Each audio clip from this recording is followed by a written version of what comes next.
గౌరవనీయులైన little star high school ప్రధానోపాధ్యాయుడు Shekhar sir గారికి మరియు కరెస్పాండెంట్ ఆంజనేయులు సార్ గారికి, నాతోటి ఉపాధ్యాయులకి మరియు విద్యార్థులందరికీ నా యొక్క శుభ నమస్సుమాంజలి.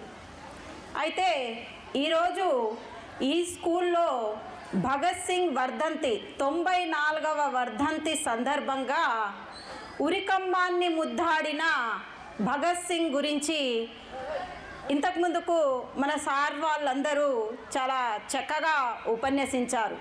అంటే భగత్ సింగ్ యొక్క ప్రస్థానం ఏంటిది, భగత్ సింగ్ యొక్క కాలంలో ఏ విధంగా అరాచకాలు జరిగాయి, అదేవిధంగా భగత్ సింగ్ మన దేశ స్వాతంత్రం కోసం ఏ విధంగా పోరాడాడు, అతడు చేసినటువంటి పోరాటంలో ఎందరో వీరులు ప్రాణత్యాగం చేశారు. అదేవిధంగా జలియన్ వాలాబాగ్ దురంతము, చౌరాచౌరీ సంఘటన, ఇంకా ఎన్నో అరాచకాలు జరుగుతూనే ఉన్నాయి. ఎన్ని సంఘటనలు జరిగాయి. ఆ సంఘటనలో ఎందరో వీరులు ఎన్నో తన ప్రాణాలను లెక్క చేయకుండా మనకు స్వాతంత్రం కావాలి, మన స్వాతంత్రం అంటే మనకంటూ ఒక హక్కు ఉంటుంది అనే ఉద్దేశంతో అందరూ చాలా పోరాడి ప్రాణానికి తెగించడం జరిగింది.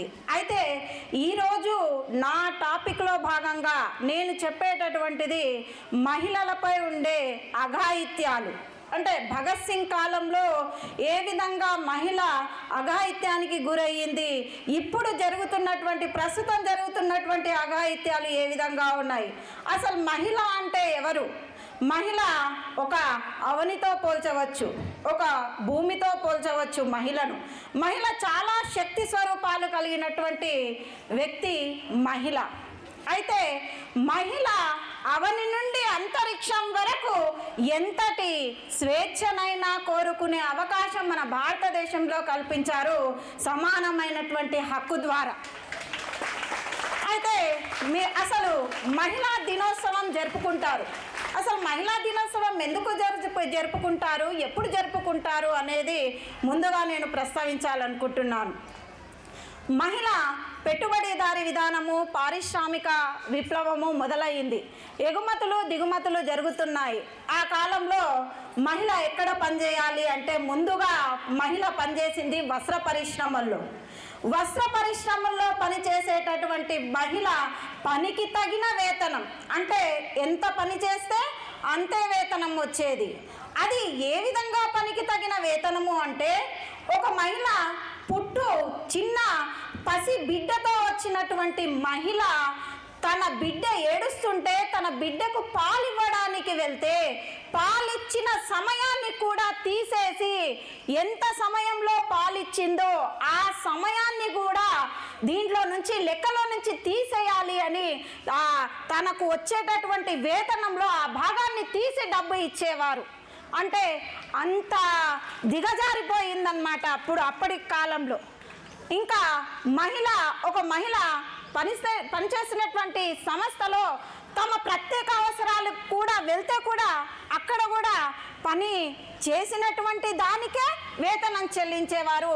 ఆ యొక్క అత్యవసరానికి తన కనీస అవసరాలు తీర్చుకోవడానికి వెళ్ళినప్పుడు కూడా ఆ కనీస అవసరాలు తీర్చుకునే సమయాన్ని కూడా వాళ్ళు ఆ యొక్క వచ్చినటువంటి వేతనంలో ఆ యొక్క డబ్బుని తగ్గించి ఇచ్చేవాళ్ళు.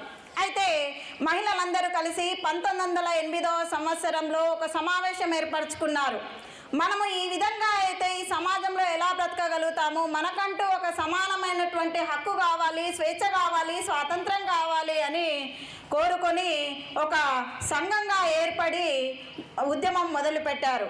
ఈ ఉద్యమంలో భాగంగా ఇతర దేశాలు కూడా పాల్గొని మహిళలకు 1975వ సంవత్సరంలో ఒక ఉద్యమాన్ని ఏర్పాటు చేసి ఆ ఉద్యమంలో సమానమైన పనికి సమాన వేతనం కలిగించాలి అని ఐక్యరాజ్య సమితి ఒక సమావేశాన్ని ఏర్పాటు చేసి సమాన పనికి సమాన వేతనాన్ని కల్పించింది. సమాన వేతనం కల్పించడమే కాకుండా ఐక్యరాజ్య సమితి ఏమనంటది అంటే, మహిళలు ఈ విధంగా పోరాటం చేసి వారికి పనికి తగిన వేతనాన్ని కల్పించారు కదా, అందుకోసము మహిళలకు ఒక రోజంటూ ఉండాలి అని మహిళా దినోత్సవము మార్చి 8వ తేదీన నిర్వహించడం జరిగింది యుఎన్ఓ, యునైటెడ్ నేషనల్ ఆర్గనైజేషన్స్ ఆధ్వర్యంలో. ఈ విధంగా మహిళ అన్ని హక్కులను కల్పించడం జరిగింది. ఈ మార్చి 8వ తారీఖు అంతర్జాతీయ మహిళా దినోత్సవంగా స్థాపించడం జరిగింది. అయితే మహిళకు హక్కులున్నాయి, సరే ఎన్నో అరాచకాలు గురవుతున్నారు మహిళలు ఈ సమాజంలో. ఈ అరాచకాలు గురి కావడానికి కారణాలు ఎన్నో ఉన్నాయి, చట్టాలు ఎన్నో ఉన్నాయి. అయితే మహిళ అనేటటువంటిది తనకంటూ ఒక సాధికారత ఉండాలనే ఉద్దేశంతో ఒక 3 విధాలుగా ఏర్పాటు చేయడం జరిగింది మన రాజ్యాంగంలో. రాజ్యాంగపరమైనటువంటి హక్కులను, చట్టబద్ధమైన హక్కులను మహిళలకు కల్పించాలి. అంటే ఏ విధంగా కల్పించాలి అంటే మహిళలకు స్వేచ్ఛ ఉండాలి, స్వాతంత్రం ఉండాలి, లౌకికత్వం ఉండాలి, అదేవిధంగా అసెంబ్లీలో కూడా ప్రాతినిధ్యం కల్పించాలి. అలా 2వ మెట్టుగా. ఇంకో 3వ మెట్టుగా ఏ విధంగా చేశారు అంటే అణగారినటువంటి మహిళలు వాళ్లకు దోపిడీకి గురి కాకుండా ఆ అణగారినటువంటి మహిళలకు ఒక రక్షణ కల్పించాలి అని చట్టబద్ధం ద్వారా ఏర్పాటు చేయడం జరిగింది. అసలు చట్టభద్రత ఎన్నో హక్కులను కల్పించింది. ఇంకా చాలామంది ఇలాంటి అరాచకాలు జరుగుతున్న మహిళలు మౌనంగా భరిస్తున్నారు. ఎందుకోసము అంటే ఎన్నో రకాల చట్టాలు, దిశ చట్టము అని, నిర్భయ చట్టము అని, ఇంకా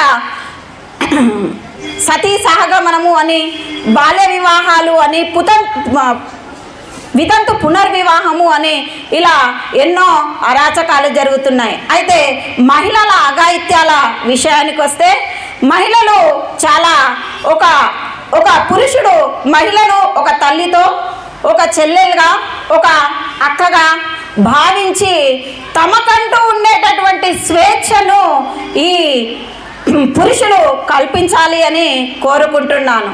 అయితే మహిళల యొక్క చట్టాలు, లైంగిక చట్టాలు ఏ విధంగా ఉన్నాయంటే 302వ చట్టము ఏం చెప్తుంది అంటే వరకట్న వేధింపులు. అంటే వరకట్నము తేలేనటువంటి ఒక బీద కుటుంబంలో ఉండేటటువంటి అమ్మాయి సరైనటువంటి వరకట్నము ఇవ్వలేక వాళ్ళకి చాలా హింసలు పెట్టి గృహహింస చేస్తున్నారు. అదేవిధంగా 326 సెక్షన్ ప్రకారము యాసిడ్ దాడులు ఏ విధంగా చేస్తున్నారు అంటే అమ్మాయిలు అందంగా ఉంటే ఓర్వలేకపోతున్నారు. అలా ఓర్వలేక అమ్మాయిల మీద యాసిడ్ చల్లి వాళ్ళపై అఘాయిత్యానికి గురవుతున్నారు. దాని పరంగా మన చట్టము ఈ సెక్షన్ని తీసుకొచ్చింది 326.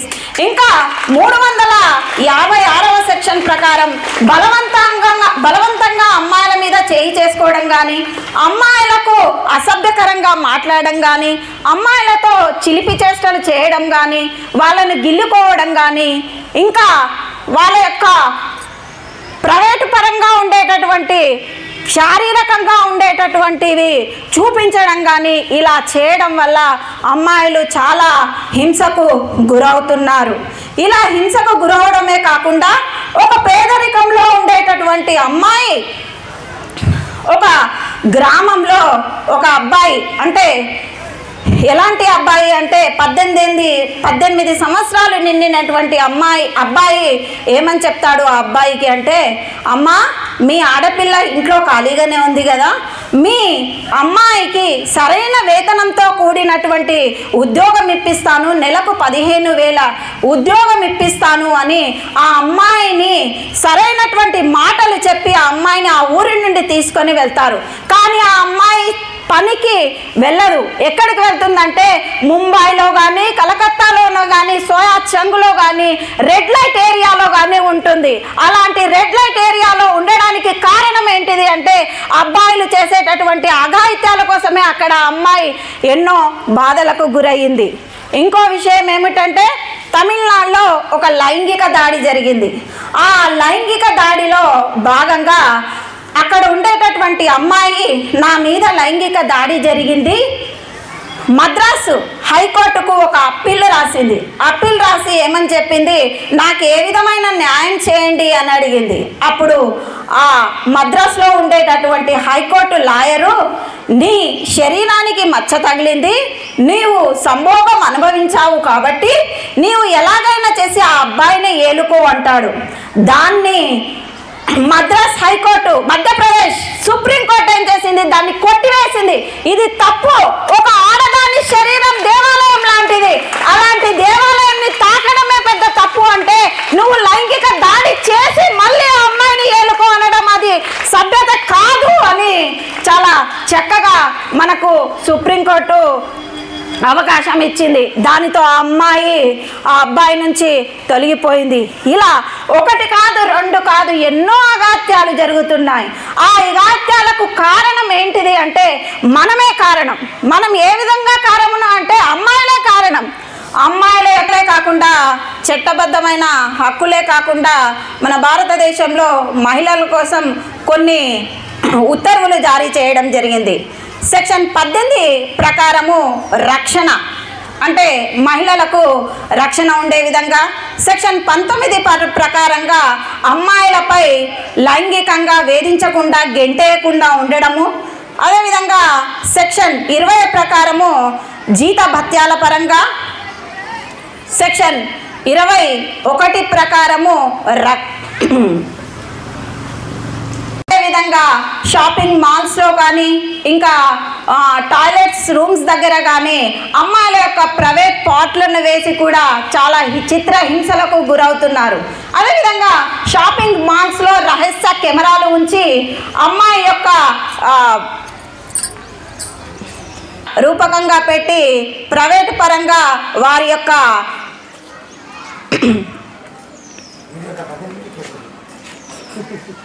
ఇలా ఎన్నో అఘాయిత్యాలు జరుగుతూనే ఉన్నాయి. అయితే ఈ అఘాయిత్యాలకు చాలా ఉత్తర్వులు చేయడమే కాకుండా మధ్యప్రదేశ్ ఇలాంటి ప్రదేశాల్లోనే కాకుండా ఎన్నో స్థానాల్లో మన భారతదేశం పట్టి పీడిస్తూనే ఉంది. అయితే మన పెళ్లి చేసుకున్న తర్వాత అమ్మాయికి బైగామి చట్టము అమల్లోకి వచ్చింది. ఏ విధంగా అమల్లోకి వచ్చింది అంటే భర్త ఉన్నంగానే మళ్ళీ వేరే పెళ్లి చేసుకోవడము ఒక బైగామిగా మారిపోయింది. అదేవిధంగా దిశా చట్టము ఏం చేసింది అంటే, దిశ మీకు తెలిసే ఉంటుంది, శివరాంపల్లిలో జరిగినటువంటి ఒక కేసు. అది 2019 సంవత్సరం నవంబర్ 27వ తారీఖున గ్యాంగ్ రేప్తో జరిగింది. 4 దుండగులు ఆ అమ్మాయిని చిత్రహింసలు పెట్టి వేధించి చంపేశారు. అప్పుడు ఆ 4గురిలో ఒక అతను తన యొక్క భార్య గర్భవతి, అంటే తన యొక్క భార్య గర్భవతి అని తెలిసి కూడా ఒక అమ్మాయిని చిత్రహింసలు పెట్టి 4 దుండగులతో ఆ అమ్మాయిని గ్యాంగ్ రేప్ చేస్తే ఆ అమ్మాయి ఎంత హింసకు గురవుతుందో ఒక్కసారి ఆలోచించండి.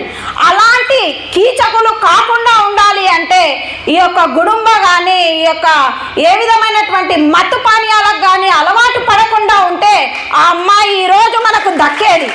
ఆ తల్లిదండ్రులు ఎంత క్షోభ అనుభవిస్తూ ఉండేవాళ్ళో ఒక్కసారి ఆలోచించుకోండి. అయితే ఈ దిశా చట్టం ప్రకారము మన ప్రభుత్వం ఏం చేసింది అంటే 33 జిల్లాల్లో 300 మంది సబ్ పోలీస్ స్టేషన్లతో 300 మంది సబ్ స్టేషన్లతో 1500 మంది లేడీ కానిస్టేబుల్ని కాపలాగా ఉంచింది.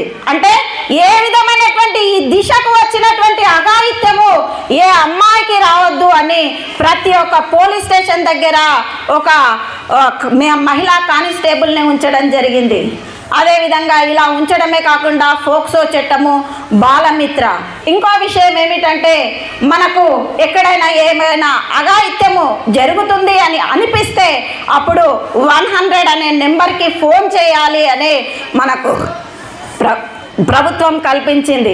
ఈ 100 అనే నెంబర్కు ఫోన్ చేయడమే కాకుండా ఒక మొబైల్ యాప్లో మనకంటూ ఒక లాకెట్ని ధరించాలి. అంటే మన శరీరం మనం ఎప్పుడైనా బయటికి వెళ్తున్నప్పుడు మనకేమన్నా అఘాయిత్యం జరుగుతుంది అని మన 6th సెన్స్ డిస్టర్బెన్స్ అనిపించినప్పుడు మనం ఏం చేయాలి? మనం వేసుకున్నటువంటి లాకెట్కి ఒక బటన్ ఉంటుంది. ఆ బటన్ నొక్కంగానే మనం ఏ ఆపదలో ఉన్నామో, ఎక్కడ ఏ దోపిడీకి గురవుతున్నామో అనేటటువంటిది తెలిసి మన వాళ్ళు మనల్ని చేరదీసుకునే అవకాశంగా మన ప్రభుత్వం మనకు కల్పించింది. ఇన్ని అవకాశాలు ఉన్నటువంటి మన ప్రభుత్వము ఎన్నో రకాల చట్టాలను చేయడమే కాకుండా, ఉత్తర్వులను జారీ చేయడం కాకుండా ఎన్నో అవకాశాలను కల్పించింది. కాబట్టి ఇక్కడ ఉండేటటువంటి సోదరమణులారా, అదేవిధంగా విద్యార్థులారా, మీరందరూ ఒక్క విషయం ఆలోచించే విషయం ఏమిటంటే, ఒక్కసారి వినండి. కార్యేషు దాసి కరణేషు మంత్రి, భోగేషు మాత శయనేషు రంభ. ఒక అమ్మ కార్యేషు దాసి, ప్రతి పనికి దాసి.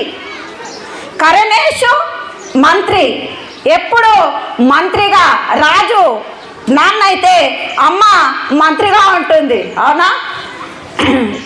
శయనేశ్వరంబ అంటే జీవిత భాగస్వామిగా ఉంటుంది అమ్మ. ఇలా అన్నీ మనకు దాసిగా పనిచేసేటటువంటి మహిళ, ఈ మహిళకు ఏ విధమైనటువంటి అరాచకం కాకూడదు, లైంగిక దాడి జరగకూడదు. ఏ విధంగా లైంగిక ఇప్పుడు పరిస్థితుల్లో ఏమవుతుంది అంటే, సొంత భార్యనే భర్తను చంపేటటువంటి అవకాశాలు వస్తున్నాయి. అది శారీరకంగా, లైంగిక పరంగా, అంటే శారీరక సుఖం కోసము ఎన్నో అఘాయిత్యాలకు పాల్పడుతున్నారు. అలాంటి అఘాయిత్యాలు కాకుండా, అలాంటి కోరల్లో చిక్కుకుపోకుండా ఉండాలని కోరుకుంటున్నాను. అలాంటి కోరల్లో చిక్కుకుపోకుండా ఉండాలి అంటే మీకు రెండు తెలిసి ఉండాలి. ఒకటి goal model, role model. Goal అంటే లక్ష్యం సాధించడమే, మనం ఎంత చదివాము, ఏం చదివాము అనేదే. రోల్ అనేది మన యొక్క ప్రవర్తన. ఆ ప్రవర్తన తెలియాలి అంటే అది మీకు మీ ఉపాధ్యాయులే నేర్పిస్తున్నారు. ఆ ప్రవర్తనకు అనుగుణంగా ఉండాలి, మంచి నడవడిగా మారాలి, మీరు సమాజానికి పేరు తెచ్చి ఇవన్నీ తెచ్చే విధంగా ఉండాలి అంటే మీకు కావాల్సింది రోల్ మోడల్. ప్రతి ఒక్క తల్లిదండ్రి స్కూల్కి వస్తారు. స్కూల్కి వచ్చి మా అమ్మాయికి 9.9 వచ్చాయా, 10 వచ్చాయా, 100కి 100 వచ్చాయా అని అడుగుతారు. మీ తల్లిదండ్రులు ఎప్పుడైనా అడిగారా మా అమ్మాయి ప్రవర్తన ఎలా ఉంది అని? అడగలేదు కదా. అందుకోసము మీ తల్లిదండ్రుల దగ్గర మీరు గుణపాఠాన్ని నేర్చుకోండి. ప్రవర్తన అంటే ఏంటిది, సమాజం అంటే ఏంటిది, లైంగికత్వం అంటే ఏంటిది, స్త్రీ అంటే ఏంటిది. ఒక స్త్రీ తాను ప్రసవించడానికి 40 డేల్స్ శక్తి ఉపయోగించుకుంటుంది. 40 డేల్స్ శక్తే ఉంటుంది, కానీ ప్రసవ సమయంలో 57 డేల్స్ శక్తిని మీకు అందిస్తుంది. అప్పుడు అందించినప్పుడు ఆమె భరించేటటువంటి బాధ ఎంత బాధగా ఉంటుందో ఒక్కసారి ఆలోచిస్తే ఏ క్రూరుడు కూడా ఇలాంటి అఘాయిత్యానికి పాల్పడడు, మహిళలకు రక్షణగా ఉంటాడు, ఏ విధమైనటువంటి అఘాయిత్యం చేయడు అని ఒక్కసారి గుర్తుపెట్టుకోండి. మీరు గుర్తుంచుకోవాల్సింది 57 డేస్ మాత్రమే. ఈ విషయం తెలిస్తే తల్లి పక్కటెముకలు విరిగిపోయేటంత బాధ కలుగుతుంది. అప్పుడు గుర్తు రావాలి, అరే నేను ఈ తప్పు చేస్తున్నాను, ఈ తప్పు వెనుక నా తల్లి ఎంత బాధపడ్డది, ఆమె యొక్క డేల్స్ ఎంత బాధకు గురయ్యాయి అనేది తెలుస్తుంది. కాబట్టి ఎవరు క్రూరత్వానికి గురి కావద్దు. అదేవిధంగా ఇంకొకటి చెప్పుకోవాల్సింది ఏమిటి అంటే, ఇలా ఎన్నో అరాచకాలు జరుగుతున్నాయి. అదేవిధంగా బాలమిత్ర, బాల సంఘం అంటే పిల్లలకి గుడ్ టచ్, బ్యాడ్ టచ్ అనేది కూడా తెలుసుకునే విధంగా చేయాలి. అంటే ఈ గుడ్ టచ్ ఏ విధంగా ఉంటుంది, బ్యాడ్ టచ్ ఏ విధంగా ఉంటుంది, వాటి వల్ల ఎన్నో అవరోధాలు కలుగుతాయి, ఎంత నష్టం కలుగుతుంది అనేది కూడా తెలుసుకోవాల్సిన అవసరం ఎంతైనా ఉంది. అదేవిధంగా భగత్ సింగ్ కాలంలో చాలామంది ఎందరో వీరులు, అంటే ఝాన్సీ లక్ష్మీబాయి కానీ, పండిత రమాబాయి కానీ, వీళ్ళందరూ కూడా దేశ స్వాతంత్రం కోసం, మహిళల హక్కుల కోసం ఎన్నో పోరాటాలు చేశారు. అంటే వాళ్ళ పోరాటంలో మనం చాలా చిన్నవాళ్ళం. ఎందుకు అంటే ఒక స్త్రీ ఎన్నో శుక్రకణాలతో ఏర్పడినటువంటి పిండంతో ఏర్పడినటువంటి ఒక అమ్మాయి కానీ, అబ్బాయి కానీ గర్భంలో ఉన్నప్పుడే అన్ని కష్టాలు చిన్నది, మళ్ళీ సమాజంలోకి వచ్చిన తర్వాత మహిళలపై ఉండేటటువంటి అఘాయిత్యాలను ఎదుర్కోవడం చాలా చిన్నది. కాబట్టి సమాజంలో గౌరవంగా బ్రతకాలి అంటే మన చేసినటువంటి స్వాతంత్ర సమరయోధుల్లో ఉండేటటువంటి భాగంగా వారిని ఉద్దేశించి వాళ్ళు ఏ విధంగా పోరాడాడు, మనకు ఏ విధమైనటువంటి సమాచారాన్ని అందించారు, ఆ విధంగా మనం నడుచుకోవాలి అని తెలియజేస్తున్నాను. అదేవిధంగా భగత్ సింగ్ ఆశయాల్లో భాగంగా భ్రూణ హత్యల్ని అరికట్టాల. భ్రూణ హత్యలు అరికట్టడం అంటే గర్భంలోనే శిశువుని చంపేస్తున్నారు ఆడపిల్ల అని. అలా చేయకుండా భ్రూణ హత్యల్ని అరికట్టడమే కాకుండా ఒక మహిళను గౌరవించాలి, మహిళతో మనం నడవాలి, ఆ మహిళకు చేయుత సహకారంగా ఉండాలి. ప్రతి పురుషుడు మహిళకు కావాల్సినటువంటి అవసరాలను ఒక ఆప్యాయత మిత్రునిగా తన వెంటుండి భగత్ సింగ్ లాగా, భగత్ సింగ్ ఏ విధంగా తన వెంట లక్ష్మీబాయి, ఝాన్సీ లక్ష్మీబాయి, పండిత రమాబాయి ఇలాంటి ఎందరో వీరులతో పోరాటం చేసి స్వాతంత్రాన్ని తీసుకొచ్చారు. కాబట్టి ఆ భగత్ సింగ్ లాగా మనమందరం కూడా మున్ముందు ఉండి ఆ మహిళలందరూ ఒక ఉద్యమ స్ఫూర్తిగా నిలిచి ఈ యొక్క అరాచకాలను అరికడతారని, ఏ విధమైనటువంటి దోపిడీకి గురికారని మీరందరూ నా చెప్పినటువంటి సమాజాన్ని, ఈ సమాజంలో ఒక గౌరవమైనటువంటి వ్యక్తిగా బ్రతుకుతారని కోరుకుంటూ నాకు ఇచ్చిన అవకాశాన్ని ముగిస్తున్నాను.